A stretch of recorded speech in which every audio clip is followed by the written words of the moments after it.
సిద్దిపేట జిల్లా హుస్నాబాద్ బస్టాండ్ ఆవరణ చిన్నపాటి వర్షానికి వర్షపు నీటితో కుంటలా మారుతుంది. ఆర్టీసీ ప్రతిష్టాత్మకంగా చేపట్టిన కార్గో సర్వీస్ సెంటర్ వరద నీటిలో మునిగిపోతుంది. దీంతో కార్గో సెంటర్లో ఉన్న వినియోగదారులు వస్తు సామాగ్రి వరద నీటిలో మునిగే ప్రమాదం ఉంది.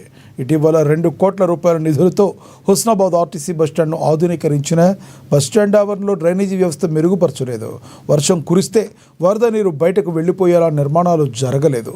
దీంతో బస్టాండ్కు వస్తున్న ప్రయాణికులు వరద నీటిలో తీవ్రమైన ఇబ్బందులు పడుతున్నారు.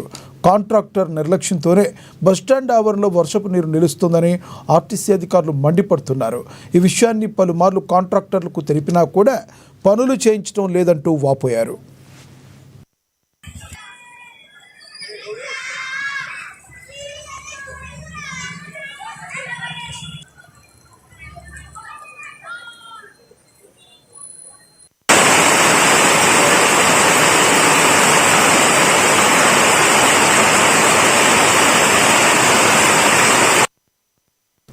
అంబర్పేటలో నియోజకవర్గంలో ఆషాఢ బోనాల